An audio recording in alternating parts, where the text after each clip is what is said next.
103,4 DFM. Radio Musik Asli Indonesia. Ya, DFM Mania kembali lagi di talk show Inspirasi dan Mandiri. Dan saat ini kita masih dengan Bu Ana, penyuluh keluarga berencana. Oke Bu Ana, ini terkait dengan tema kita pagi hari ini, seberapa pentingkah harus ber-KB? Mungkin bisa dijelaskan dulu Bu, sebenarnya apa itu KB dan mengapa untuk keluarga, untuk yang sudah berkeluarga harus ber-KB? Silakan Bu. Ya, terima kasih ya atas kesempatannya pada pagi hari ini sudah hadir di radio DFM untuk memberi penjelasan ya terkait nanti sharing mungkin. Terima kasih. Mungkin pentingnya KB, mungkin tujuan dulu ya. Yang pertama adalah tentunya dalam program berencana sangatlah penting. Tujuannya untuk adanya program ini untuk menunda kehamilan, mencegah terjadinya kehamilan pada usia pasangan usia subur, dan untuk menghasilkan diharapkan nanti setiap anak akan terpenuhi kebutuhannya dan menjadi warga negara yang berkualitas kedepannya. Mungkin itu ya. Itu untuk tujuan ber-KB ya Bu ber-KB, ya? betul. Berarti kalau ber-KB itu untuk yang sudah berkeluarga penting ya Bu ya?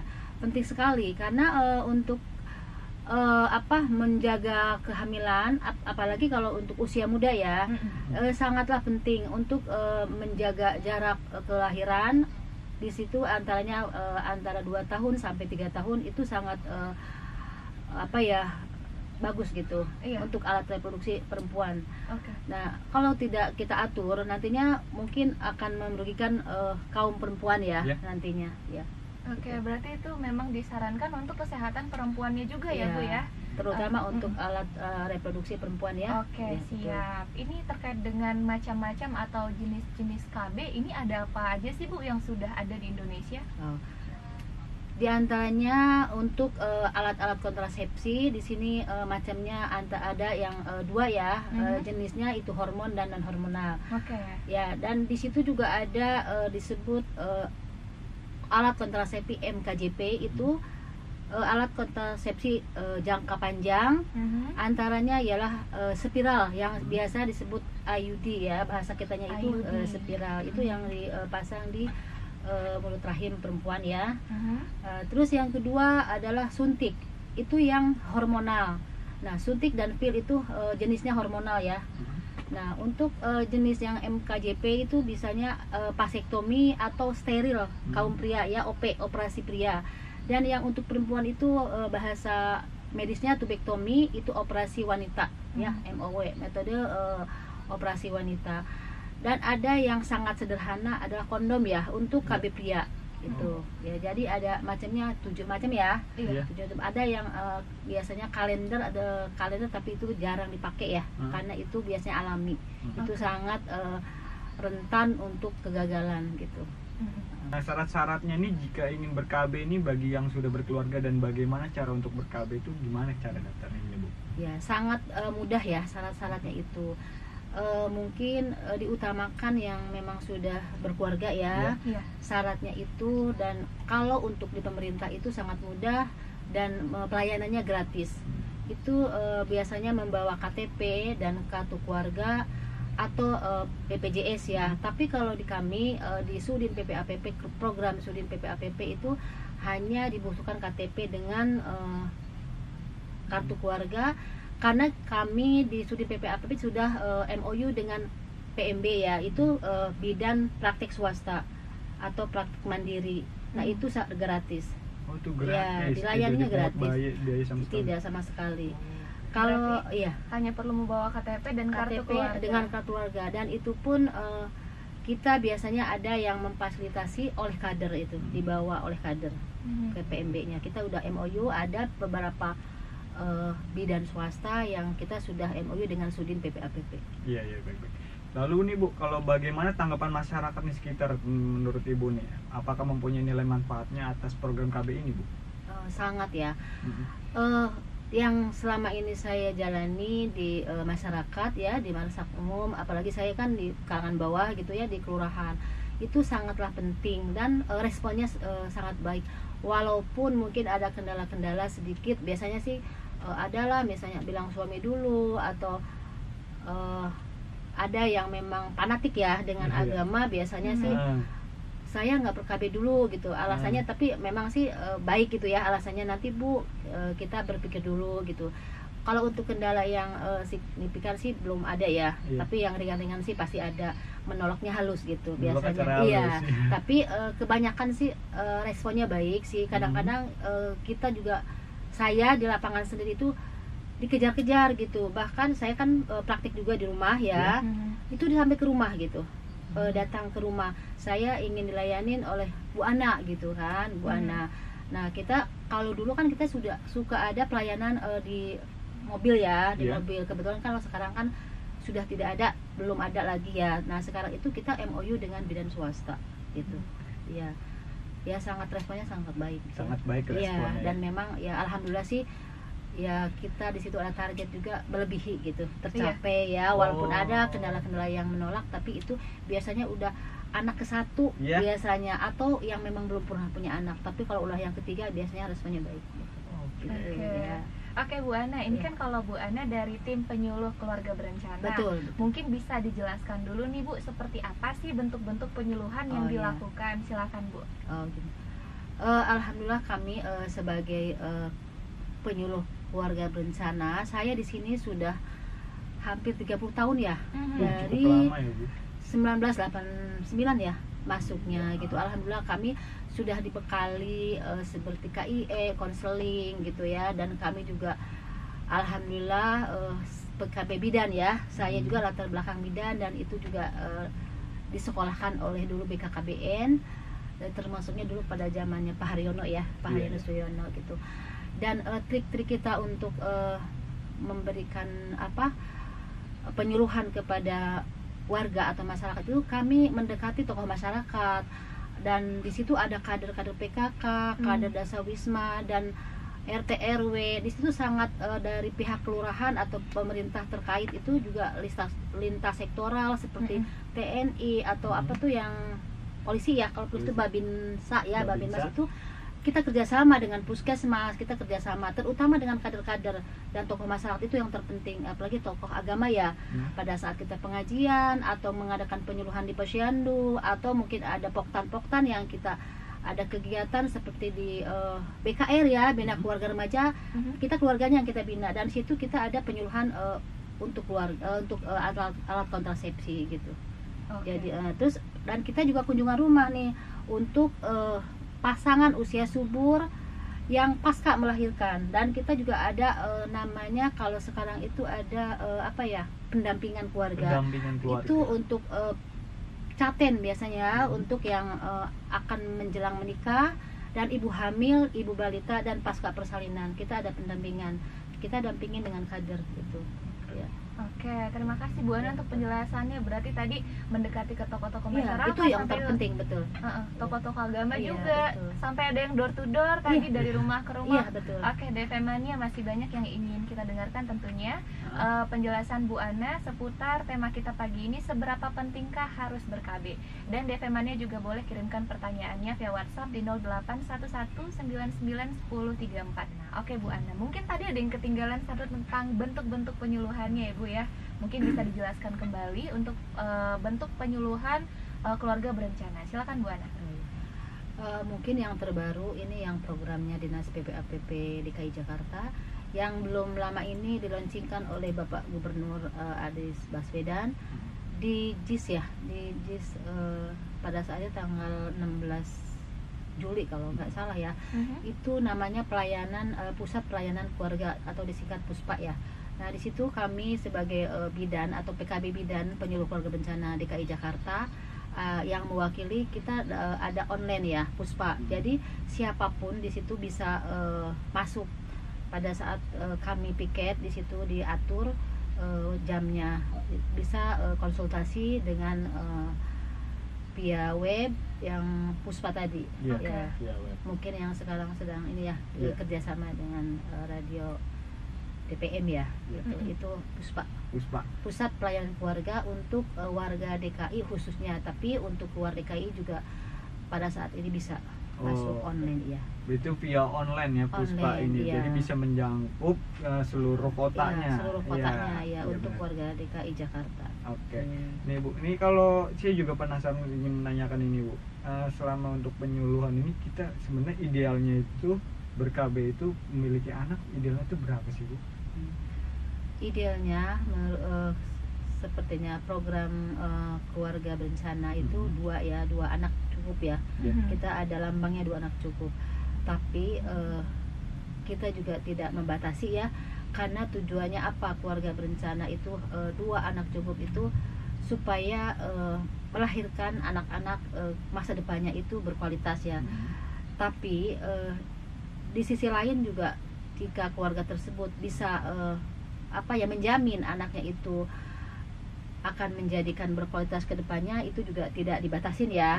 Tapi tetap kita akan memprogramkan cukup 2 anak gitu, yang ini ya, yang idealnya ya. Yang idealnya. Tapi kita juga tidak bisa melarang ya, kalau memang mau 4, kalau bisa menanggung semua pendidikannya, mungkin dari spiritualnya mungkin ya, untuk ke depan pendidikannya akan ini, sosial agamanya juga teratasi ya, boleh-boleh saja gitu. Boleh-boleh aja. Iya, itu masih hak.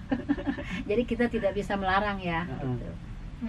Jadi tergantung lah pasangan ini semampunya bagaimana ya Bu ya, Iya, untuk betul. menjamin dari gizinya, Iya, dari gizinya, pendidikannya, Iya. sosialnya, Iya. agamanya, semuanya. iya, semuanya. Apalagi sekarang kan sedang digalakan ya pencegahan stunting ya. Nah, itu ya. Jadi kita juga sekarang ada pendampingan, makanya sekarang digalakan pendampingan terhadap keluarga yang mempunyai balita, hamil, terutama yang akan menikah ya, caten biasanya ya. Kita pasti akan pendampingan dengan kader-kader tersebut yang sekarang itu dasawisma ya, kader dasawisma itu selalu kita dalam binaan dasawisma itu akan data ada berapa sih yang caten atau akan menikah gitu. Terus pasca persalinan terutama itu akan diberikan penyuluhan atau konseling untuk ber-KB gitu ya.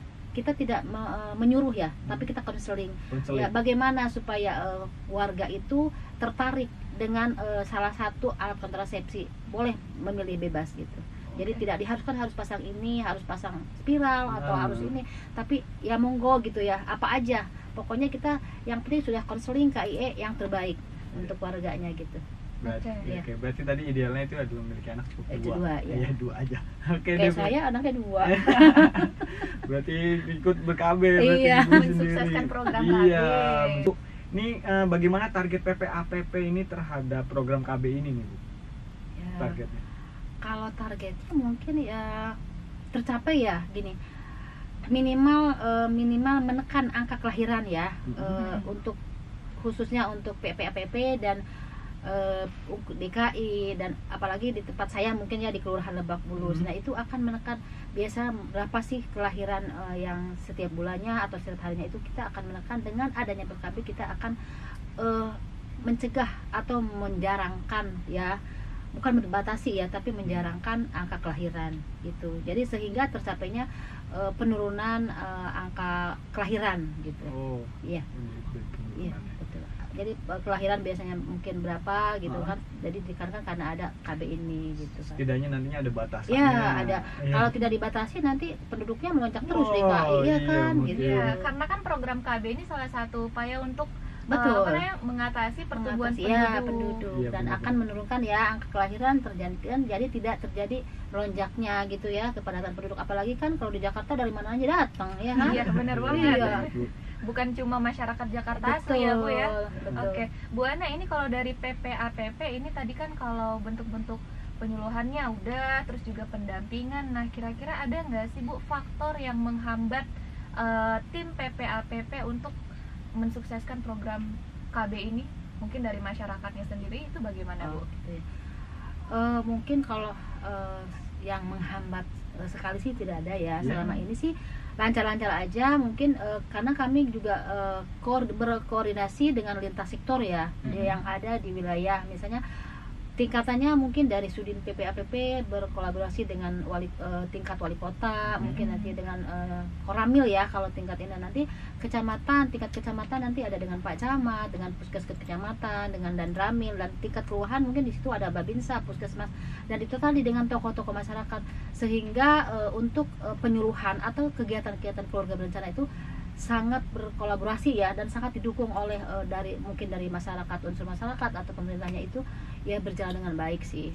Mungkin ya sedikit lah, mungkin kendala-kendala sih nyaris sih pada saat saya bertugas sih nggak ada ya, nggak ada gitu, alhamdulillah gitu ya.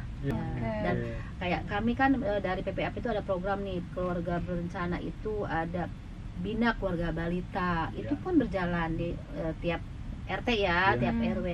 Ada keluarga remaja, nah itu keluarga remaja juga yang dibina keluarganya, kami kan terlalu keluarganya. Dan kita juga ada PIK remaja. PIK remaja itu kita bina remajanya. PIK remaja. Iya, kalau PIK remaja itu kita bina remajanya ya, bukan Karang Tuna, tapi PIK khusus PIK remaja. Dan di situ kita akan penyuluhan alat reproduksi yang pokoknya seks bebas atau mungkin pergaulan bebas gitu ya. Jadi banyak program-program Sudin PPAPP yang kami jalankan ya berjalan lancar lah, alhamdulillah ya gitu. Dan ada bina keluarga lansia juga, tapi ya kita bina keluarganya. Jadi khusus keluarganya yang kita bina gitu ya. Dari ya. Bu Ana jadi inget nih, dulu waktu SMA juga ada tuh yang namanya tim PIK R. Iya. PIK remaja namanya ya. Iya, PIK remaja. Dari Mama Dea nih. Assalamualaikum, Nuril mau tanya sama Ibu. Untuk pemakaian spiral itu batas waktu umurnya berapa, Bu? Pemakaian spiral bila batas waktu sudah lewat tapi belum diganti yang baru, bahaya nggak, Bu, buat kesehatan? Oh iya, terima kasih Bu Nurul ya. Mama Dea. Oh Mama Dea ya, Mama Nurul. Mama Dea ya. Oh iya, untuk pasang spiral atau IUD ya, IUD itu biasanya diperbolehkan usia pasangan usia subur itu biasa 15 sampai 49. Dan itu jangka waktunya 8 tahun ya, 8 tahun, tapi dengan kondisi harus kontrol ya, ada tahapannya, ada 6 bulan, pokoknya rajin kontrol. Nah untuk tadi kalau sudah terlewat itu seharusnya segera diganti atau dilepas, begitu. Ya. Kalau sudah memang terlewat harus diganti. Karena itu udah takutnya nanti ke satu hamil ya, nanti bisa hamil, karena kan batas waktu untuk hormon untuk alat kontrasepsinya kan udah habis gitu obatnya, ya kan. Ini masih ada lagi nih Bu dari via WhatsApp, rame ya Bu ya? Oh rame ya, alhamdulillah nih. Wah kalau tiap hari. Ini dari Bapak Ahmad Nasrudin ya. Assalamualaikum Bu, mau nanya istri saya udah KB tapi telat waktunya haid, nggak haid, itu gimana Bu? Jadi hamil apa enggak nih? Terima kasih. Jadi gini, dianjurkan kalau KB itu apalagi suntik atau pil ya, itu harus tepat waktu. Pada saat bidan atau dokter suruh kembali, itu harus kembali. Jika misalnya ada keterlambatan ya sebaiknya ya, mudah-mudahan sih biasanya gak hamil ya, tapi tetap kita harus tes spek ya atau tes urin itu untuk memastikan itu tidak hamil. Nah kalau untuk memastikan hamil nggak ya itu harus dibuktikan dulu, karena saya nggak bisa ngira-ngira ya nggak hamil itu nggak bisa, karena itu harus dibuktikan dengan tes urin ya. Kalau ada keterlambatan itu pasti itu bisa kita untuk bidannya aman, untuk ibunya aman, tes urin itu lebih baik. Oke, berarti kalau misalkan pakai KB terus telat belum berarti hamil begitu ya, harus dilakukan tes lebih lanjut. Untuk keamanan semua pihak ya, untuk pasiennya, untuk bidannya itu lebih aman gitu. Oke Bu, dari Mama Reno Arka Alesia. Ini mau nanya sama Bu Ana. Saya punya adik saya keguguran usia 2 bulan, tapi pas di USG dokternya nggak bilang, ketahuannya pas 3 bulan cek di puskesmas. Nah yang menjadi pertanyaan saya, apakah boleh habis dikuret disuruh KB spiral sama dokternya? Menurut Bu Ana, silakan Bu. Ya, baik ya. Kalau itu namanya pasca keguguran ya, jadi ber-KB pasca keguguran itu boleh. Mungkin nanti KB-nya itu biasanya sih rencana untuk hamil lagi tuh maksimal minimalnya 6 bulan ya biasanya untuk pemulihan lagi yang rahimnya setelah kuret itu ya, setelah keguguran. Nah ini kita kan harus bertanya juga pada saat ini ber-KB itu udah punya anak atau belum ya. Sebaiknya sih ya aman-aman saja untuk KB spiral atau IUD, tapi sebaiknya mungkin yang jangka pendek gitu. Yang jangka pendek mungkin pil ya, pil. Tapi kalau memang mau masih rencana jauh untuk kehamilannya ya boleh, tidak apa-apa, aman untuk spiral. Oke. Aman. Maaf Bu, tadi mau mengonfirmasi, berarti jaraknya 6 bulan? Ya, itu untuk pemulihan itu biasanya dianjurkan oleh dokter 6 bulan untuk hamil kembali. Oke. Atau mungkin ya nanti boleh dikonsultasikan kembali kepada dokter yang melaksanakan atau melakukan kure tadi kepada dokter kandungan biasanya ya. Oke, baik nih Bu. Nih sebelum kita mengakhiri acara ini nih Bu nih, kira-kira ada nggak nih pesan positif dan kiat khusus sehingga KB mempunyai peran penting bagi keluarga Indonesia sehingga nantinya akan banyak sekali manfaatnya? Monggo Bu. Oh gini, mungkin dari saya sebagai penyuluh keluarga berencana di wilayah atau di tingkat kelurahan, mari sama-sama ya, mungkin dari aparat pemerintahan atau dari lintas sektoral, di situ kan di tingkat kelurahan itu ada Babinsa, Babinmas, kita berkolaborasi ya, sama-sama mensukseskan atau mempromosikan atau mengajak, bukan mengajak atau ya menginformasikan bareng-bareng kita untuk mempromosikan keluarga berencana kepada terutama kepada yang sekarang itu pendampingan kepada ibu hamil, keluarga balita atau kepada caten atau pasca melahirkan yang sekarang sedang digalakan untuk pencegahan stunting ya. Jadi memang kita perlu dari semua pihak itu untuk saling mendukung, dan mungkin dari pihak saya pribadi untuk selalu berkoordinasi ke semua pihak atau lintas sektoral ya, terutama kita dengan tokoh agama ya, tokoh masyarakat dan kader-kader di wilayah tersebut gitu. Oke, untuk Bu Ana, penyuluh keluarga berencana dari Suku Dinas Pemberdayaan Perlindungan Anak dan Pengendalian Penduduk Kota Jakarta Selatan, terima kasih banyak Bu sudah berkenan untuk waktunya berbagi dengan Nurul, Bang Ilham, juga DP Mania semuanya terkait program KB. Ya, mungkin dari saya juga sama-sama mengucapkan terima kasih sudah mengundang saya ke sini kepada studio DFM ya. Yang baru kali ini ya, mudah-mudahan seterusnya bisa nanti selalu berkolaborasi ya, untuk hal-hal yang positif ya. Terima kasih juga untuk DFM Mania semuanya, terima kasih banyak yang sudah menyimak. Tadi juga ada antusiasnya banyak ya Bang Ilham, cukup banyak terkait program KB. Kita yang bertugas pamit, wassalamualaikum warahmatullahi wabarakatuh.